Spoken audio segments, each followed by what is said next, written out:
حضرت عقبہ بن عامر رضی اللہ تعالی عنہ بیان کرتے ہیں، میں جحفہ اور ابوا کے درمیان رسول اللہ صلی اللہ علیہ وآلہ وسلم کے ساتھ سفر کر رہا تھا کہ اچانک آندھی اور شدید تاریکی ہم پر چھا گئی، تو رسول اللہ صلی اللہ علیہ وآلہ وسلم نے سورۃ الفلق اور سورۃ الناس کے ذریعے پناہ طلب کرنے لگے، اور آپ صلی اللہ علیہ وآلہ وسلم فرمانے لگے، عقبہ ان دونوں صورتوں کے ذریعے پناہ طلب کرو۔ کسی پناہ طلب کرنے والے نے ان دونوں جیسی پناہ نہیں پائی۔ مشکوٰۃ المصابیح حدیث نمبر 2162۔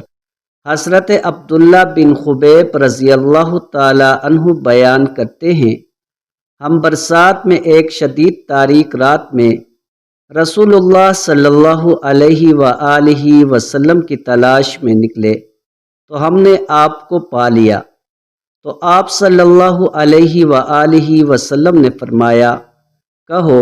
میں نے عرض کیا، میں کیا کہوں؟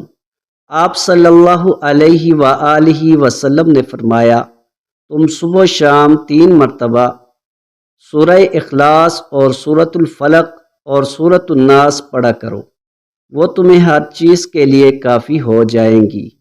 مشکوٰۃ المصابیح حدیث نمبر 2163۔ حضرت عبداللہ ابن مسعود رضی اللہ عنہ بیان کرتے ہیں، رسول اللہ صلی اللہ علیہ وآلہ وسلم نے فرمایا، جو شخص ہر رات سورہ واقعہ پڑھتا ہے تو وہ کبھی فاقے کا شکار نہیں ہوگا۔ اور ابن مسعود اپنی بیٹیوں کو حکم دیا کرتے تھے کہ وہ ہر رات اسے پڑھا کرے۔ مشکوٰۃ المصابیح حدیث نمبر 2181۔